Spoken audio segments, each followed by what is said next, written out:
दोस्तों स्वागत है आपका ऑनलाइन क्लासेस विथ यशवंत साद। आज का अपना टॉपिक है विनिर्माण उद्योग। तो इस विनिर्माण उद्योग के टॉपिक में हम क्या क्या पढ़ेंगे वो देख लेते हैं। आज के इस टॉपिक में जो विनिर्माण उद्योग करके पार्ट है हमारा, उसमें पढ़ेंगे भारत में आधुनिक उद्योगों का आरंभ। भारत में जो आधुनिक उद्योग आजकल हम जो देख रहे हैं उनका आरंभ कहाँ से, कब से और कैसे हुआ और कौन कौन से उद्योग हैं, उन सब के बारे में चर्चा करेंगे।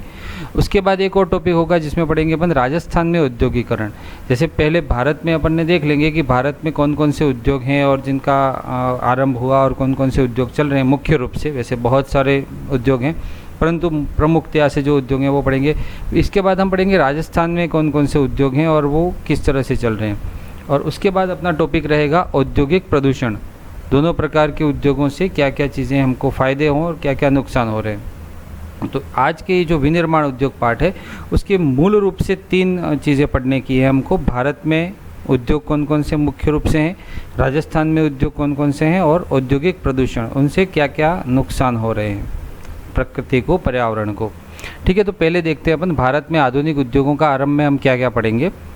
लौह इस्पात उद्योग, फिर सूती वस्त्र उद्योग, सीमेंट उद्योग, कागज़ उद्योग, ये 4 मेन चीज़ पढ़ेंगे। और फिर राजस्थान में औद्योगिकरण में सीसा जस्ता उद्योग, सीमेंट उद्योग, फिर हस्तशिल्प उद्योग, मार्बल उद्योग, नमक एवं रसायन उद्योग, ऊन उद्योग, सूती वस्त्र उद्योग, तिलहन उद्योग और अन्य छोटे मोटे उद्योग हैं वो पढ़ेंगे। दोस्तों एक चीज़ अब यहाँ पर अपन नोट कर लेते हैं पढ़ने से पहले। सूती वस्त्र उद्योग और सीमेंट उद्योग, ये 2 ऐसे उद्योग हैं जो हम भारत के अंतर्गत भी पढ़ेंगे और राजस्थान के अंतर्गत भी पढ़ेंगे। ठीक है ना।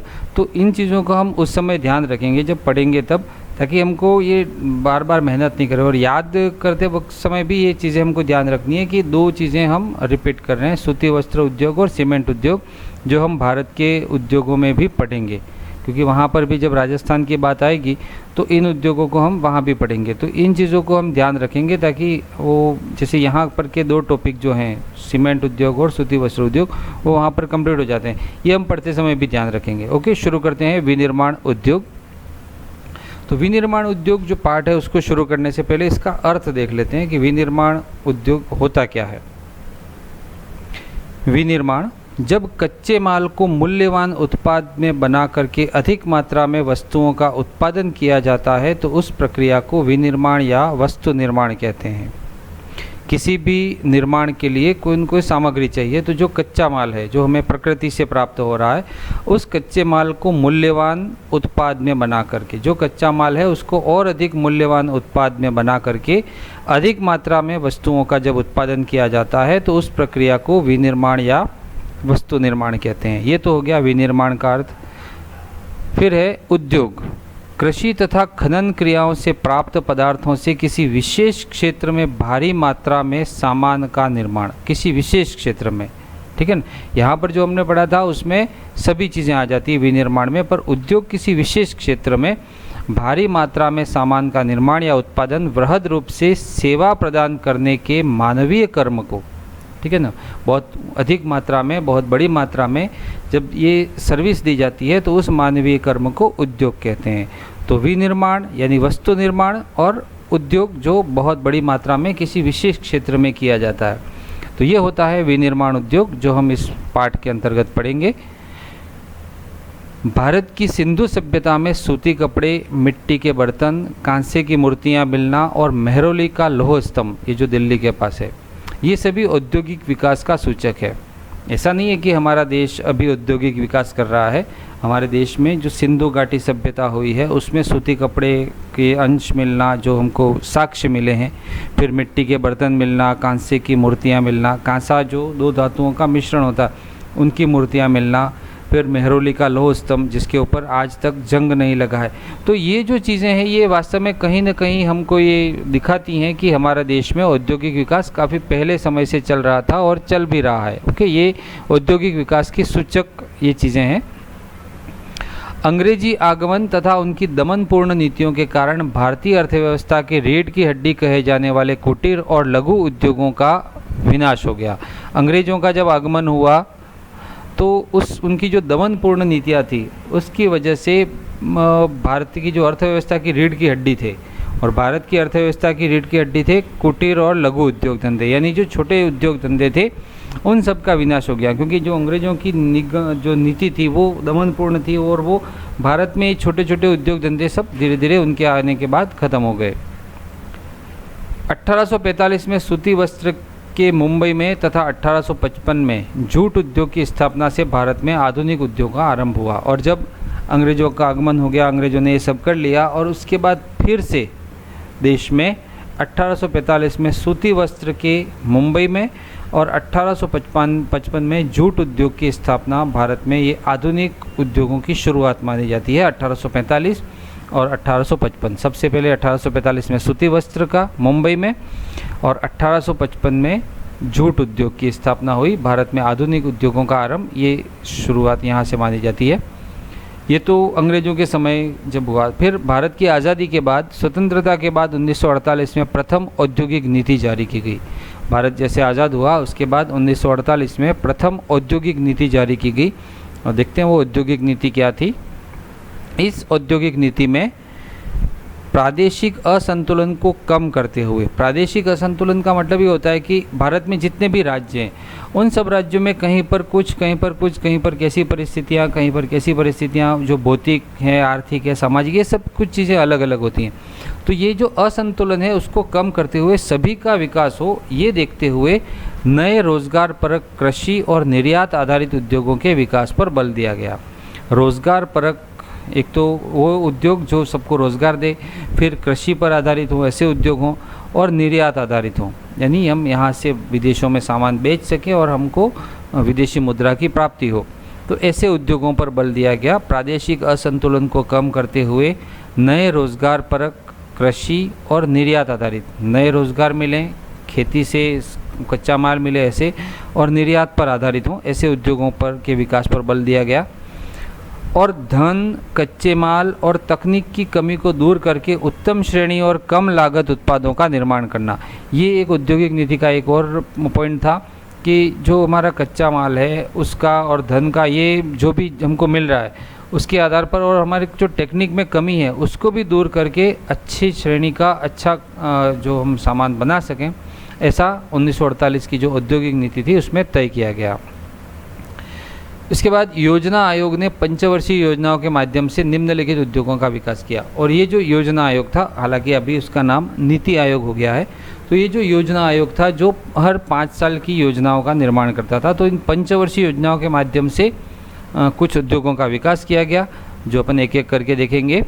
लौह इस्पात उद्योग, सूती वस्त्र उद्योग, सीमेंट उद्योग, कागज़ उद्योग, चीनी उद्योग आदि। तो ये प्रमुख थे ऐसे जो योजना आयोग ने पंचवर्षीय माध्यम योजना थी उनके माध्यम से इन उद्योगों का विकास किया। लौह इस्पात उद्योग, सूती वस्त्र उद्योग, सीमेंट उद्योग, कागज़ उद्योग, चीनी उद्योग। अपने ये जो टॉपिक है विनिर्माण उद्योग, उसमें हम मूल रूप से ये 4 चीज़ें पढ़ेंगे: लौह इस्पात उद्योग, सूती वस्त्र उद्योग, सीमेंट उद्योग और कागज़ उद्योग। और ये जो वीडियो आप देख रहे हैं उस वीडियो में लौह इस्पात उद्योग के बारे में हम पढ़ेंगे। तो लीजिए शुरू करते हैं। लौह इस्पात उद्योग यह न केवल भारत बल्कि विश्व औद्योगिक विकास का आधार स्तंभ है, साथ ही अन्य उद्योगों की जननी भी है। ठीक है, न केवल भारत बल्कि विश्व में औद्योगिक विकास का आधार स्तंभ है। बिना लौह इस्पात उद्योग के उद्योगों का विकास नहीं हो सकता, इसका अर्थ ये होता है। तो अब कैसे नहीं हो सकता? क्योंकि जितनी भी मशीनरी है, चाहे वो लोहे की हो या इस्पात की हो, कहीं ना कहीं लोहे का ये जो इसमें योगदान होता ही है। बिना उसके मशीनें बनी नहीं सकती। इसीलिए लिखा है कि विश्व का या भारत का औद्योगिक विकास का आधार स्तंभ लौह इस्पात उद्योग है। बिना इसके कोई उद्योग नहीं बन सकता।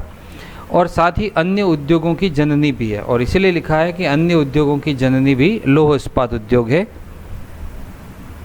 भारत में इस उद्योग की स्थापना पश्चिमी बंगाल में कुल्टी नामक नगर में बाराकर आयरन वर्क्स के नाम से हुई। भारत में जो उद्योग लौह इस्पात उद्योग है उसकी स्थापना हुई थी पश्चिमी बंगाल में कुल्टी नामक नगर में बाराकर आयरन वर्क्स के नाम से। ठीक है, इसकी शुरुआत हुई पश्चिमी बंगाल में कुल्टी नामक नगर में, और बाराकर आयरन वर्क्स इस उद्योग का नाम था उस समय जब शुरू हुआ था। वास्तविक शुरुआत जमशेदजी टाटा ने 1907 में सांखची में Tata iron and steel company नाम से की। ठीक है। और वास्तविक जो लौह इस्पात उद्योग की शुरुआत है वो जमशेदजी टाटा ने 1907 में सांकची में Tata iron and steel company के नाम से की। ये है TISCO, Tata iron and steel company, TISCO, TISCO के नाम से 1907 में सांकची में जमशेदजी टाटा ने लौह इस्पात उद्योग की वास्तविक शुरुआत की। 1909 में आसनसोल के निकट हीरापुर में भारतीय लोहा इस्पात कंपनी खोली गई और उसके बाद 1907 के बाद 1909 में आसनसोल के पास हीरापुर में भारतीय लोहा इस्पात कंपनी खोली गई। 1936 में कुल्टी और हीरापुर के दोनों कारखानों को मिला करके Indian iron and steel company में मिला दिया गया। ठीक है, ये जो हमने पहले पढ़ा था ये 1907 में एक तो सांकची, फिर 1909 में आसनसोल और उसके पहले जो हमने कुल्टी पढ़ा था पश्चिमी बंगाल में कुल्टी, तो 1936 में क्या हुआ कि कुल्टी और हीरापुर के दोनों कारखानों को, ये जो कुल्टी का कारखाना था बाराकर आयरन वर्क्स और हीरापुर का जो भारतीय लौह इस्पात, इन दोनों को मिला करके Indian iron and steel company में मिला दिया गया। तो सब ये जो टाटा की थी टिस्को, उसके बाद बनी इसको Indian iron and steel company. ठीक है, अब बन गया Indian iron and steel company Kulti और ये जो हीरापुर के दोनों के कारखानों को मिला करके Indian iron and steel company. आगे बढ़ते हैं। 1937 में बर्नपुर में स्टील कॉरपोरेशन ऑफ बंगाल की स्थापना हुई। बर्नपुर में एक और स्टील कॉरपोरेशन ऑफ बंगाल की स्थापना हुई 1937 में ही। जैसे 1936 में अगर ये Indian iron and steel company बनी, उसके बाद 1937 में ही बर्नपुर में स्टील कॉरपोरेशन ऑफ बंगाल की स्थापना हुई। आज़ादी के बाद 1953 में इसे इसको में मिला दिया गया। इसको यानी वही Indian iron and steel company, ये जो IISCO है, तो ये जो Burnpur steel corporation of Bengal बना था उसको भी फिर यहाँ पर IISCO में मिला दिया गया। इस प्रकार भारत में लौह इस्पात उद्योग की शुरुआत 20वीं सदी में होती है। तो लौह इस्पात उद्योग की शुरुआत भारत में होती है 20वीं सदी में। 20वीं सदी के बाद ही 20वीं सदी में ही ये भारत में लौह इस्पात उद्योग की शुरुआत हुई, उसके पहले नहीं। आज़ादी के बाद द्वितीय पंचवर्षीय योजना में निम्नलिखित कारखाने स्थापित किए गए। भारत जब आज़ाद हुआ 1947, उसके बाद दूसरी पंचवर्षीय योजना में जो कारखाने स्थापित किए गए वो थे ब्रिटिश सहयोग से दुर्गापुर पश्चिमी बंगाल में, जर्मनी के सहयोग से राउरकेला उड़ीसा में और रूस के सहयोग से भिलाई छत्तीसगढ़ में। तो दूसरी पंचवर्षीय योजना में पश्चिम बंगाल, उड़ीसा और छत्तीसगढ़ में ये कारखाने स्थापित किए गए, दुर्गापुर, राउरकेला और भिलाई में। चौथी पंचवर्षीय योजना में बोकारो, झारखंड में उद्योग स्थापित किया गया, जो एशिया का सबसे बड़ा उद्योग है। लौह इस्पात का जो उद्योग स्थापित किया गया चौथी पंचवर्षीय योजना में बोकारो, झारखंड में, वो एशिया का सबसे बड़ा उद्योग है। 1973 में इस उद्योग में गुणात्मक वृद्धि के लिए steel authority of India SAIL, S यानी स्टील, A यानी अथॉरिटी, I यानी इंडिया लिमिटेड की स्थापना की गई, स्टील अथॉरिटी ऑफ इंडिया की, ताकि उसमें गुणात्मक वृद्धि हो सके। ये जो हम उत्पाद कर रहे हैं उसका गुणात्मक वृद्धि, उसकी निगरानी के लिए, जैसे हमने देखा था कि गैस के लिए भारतीय गैस प्राधिकरण था, उसके पहले के जो वीडियो में हमने पढ़ा था, तो ठीक वैसे स्टील के लिए, लौह इस्पात के लिए ये SAIL की स्थापना की गई 1973 में। SAIL यानी स्टील अथॉरिटी ऑफ इंडिया देश के सार्वजनिक क्षेत्र के सभी कारखानों का प्रशासनिक कार्य करता है। प्रशासनिक उनका कार्य का पूरा मैनेजमेंट करना, इनका किस तरह से काम होगा, ये सब SAIL करता है। सार्वजनिक क्षेत्र के कारखानों का, जो निजी क्षेत्र है उनका नहीं, जितने भी सार्वजनिक क्षेत्र के कारखाने हैं उन सब का प्रशासन का काम SAIL संभालता है। इसमें 3 और कारखाने जुड़ गए और वो हैं विशाखापट्टनम आंध्र प्रदेश का, सेलम तमिलनाडु का और विजयनगर कर्नाटक का। इस तरह से ये बहुत बड़ा एक संस्था बन गई जिसमें बहुत सारे कारखाने अपने जुड़ गए लौह इस्पात के। और ये भारत में आधुनिक उद्योगों का आरंभ का जो हमने पहला टॉपिक लिया लौह इस्पात उद्योग, उसमें ये महत्वपूर्ण कड़ी है SAIL। यह उद्योग कच्चे माल और सस्ते परिवहन पर आधारित है। ये जो लौह इस्पात उद्योग है उसकी 2 आधार चीज़ें हैं, वो हैं एक तो कच्चा माल, क्योंकि जो खानों से निकाला जाता है लौह अयस्क वो आवश्यक होता है, और दूसरा है सस्ता परिवहन, यानी वो जो कच्चा माल निकाला जाता है वो उसको ज़्यादा दूर तक नहीं ले जाना पड़े। तो जो कारखानों की स्थापना होती है इसलिए इसकी स्थापना कच्चे माल और खानों के समीप ही होती है। ठीक है, तो जितने भी हम कारखाने आगे भी पढ़ेंगे उन सब की मेन बेसिक चीज़ यही होती है कि जो कच्चा माल मिल रहा है और वहाँ से उसको जो फैक्ट्री में ले जाया जा रहा है या फिर वहाँ से फिर निर्यात भी करना है कहीं और, तो ये सब चीज़ें जहाँ कहीं भी अनुकूल होती हैं वहीं पर ये उन उद्योगों की स्थापना होती है। तो लौह इस्पात में भी लगभग यही बातें सब सिद्ध होती हैं। 2015 में भारत विश्व में कच्चे लोहे का तीसरा बड़ा उत्पादक देश बन गया है। 2015 में भारत है वो विश्व में कच्चे लोहे का तीसरा बड़ा उत्पादक देश है। Bharat direct reduced iron DRI, D यानी डायरेक्ट, आर का मतलब रेड्यूस्ड और आई का मतलब आयरन, तो डायरेक्ट रेड्यूस्ड आयरन या स्पंज आयरन का सबसे बड़ा उत्पादक है। ये जो लौह अयस्क निकलता है और उसके बाद जब उसमें उसको गांठों के रूप में, छर्रों के रूप में जो लोहा बनाया जाता है उसी को कहा जाता है अपने डायरेक्ट रेड्यूस्ड आयरन, तो उसका भी सबसे बड़ा उत्पादक है। भारत चीन और अमेरिका के बाद तैयार इस्पात का तीसरा सबसे बड़ा उपभोक्ता भी है। ठीक है, तीसरा सबसे बड़ा उत्पादक भी है और तीसरा सबसे बड़ा उपभोक्ता भी है, यानी सबसे ज़्यादा मतलब तीसरे नंबर पर हमारे देश में इसका उत्पादन भी होता है कच्चे लोहे का, और इस्पात का तीसरा सबसे बड़ा उपभोक्ता भी है। विश्व में सबसे ज़्यादा बड़ा उपभोक्ता तो चीन है, सेकेंड नंबर पे अमेरिका, और तीसरा स्थान आता है भारत का। इस्पात क्षेत्र देश के सकल घरेलू उत्पाद में लगभग 2% का योगदान देता है। सकल घरेलू उत्पाद जिसकी चर्चा हमने पहले के वीडियोस में भी की है, ग्रॉस डोमेस्टिक प्रोडक्शन, तो ये जो सकल घरेलू उत्पाद है उसमें 2% का योगदान इस इस्पात क्षेत्र का भी है, और 6 लाख से अधिक लोगों को रोज़गार भी देता है। ये जो लौह इस्पात उद्योग है उसका हमारा GDP में भी 2% का योगदान है, और रोज़गार देने में भी 6 लाख लोगों को ये रोज़गार भी देता है लौह इस्पात उद्योग।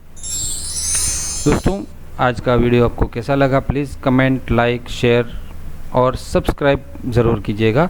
आप सब्सक्राइब करेंगे, यहाँ आपकी स्क्रीन के जस्ट नीचे लाल अक्षरों में लिखा हुआ है, उसको आप टच कर देंगे तो आप सब्सक्राइबर बन जाएंगे, और जिससे मेरे आगे आने वाले वीडियो आपको समय पर मिल सकेंगे, जिससे आपके अध्ययन में कोई बाधा नहीं पड़ेगी। आपने वीडियो ध्यान से देखा उसके लिए बहुत बहुत धन्यवाद।